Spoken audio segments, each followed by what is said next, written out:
அண்ணாமலையே அனல் வடிவே அமைதி கொண்ட ஆதி முனிவே நெஞ்சின் இருள் நீக்கிடவே ஒளி வடிவாய் நீ வருவாய்.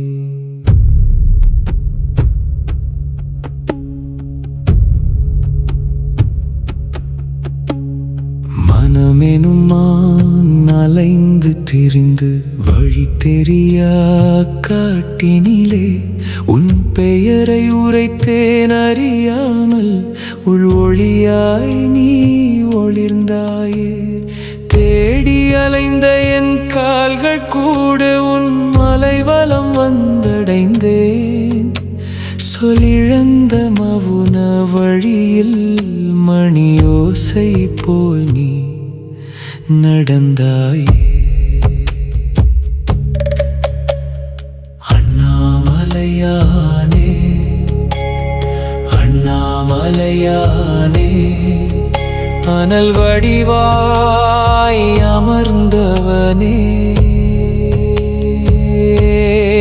என்னை எனும் சிறுத்தியை உன் பேரொளியில் கரைத்திடுவாய்.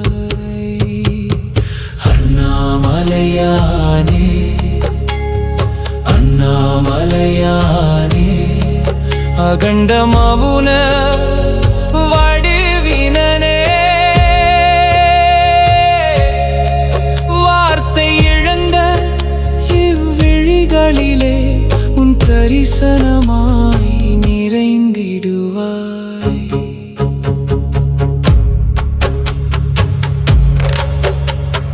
கார்த்திகை தீபம் மலை மேல் எரிய கண்கள் இரண்டும் கலங்கி நிற்க வெளியில் எரியும் தீயல்ல நீ உள்ளே எரியும் ஒளியே என்று இருள் சூழ் வழியில் தடுமாறினேன். உன் திருவடி மட்டும் தஞ்சம் என சொல்லிழந்த இப்பாடல் கூட உன் அருள் பெற்றே பிறந்ததையா.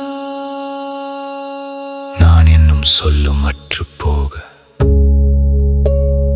மலையும் நானும் வேறில்லை என அசைவற்ற அந்த மலையின் அமைதி என்ன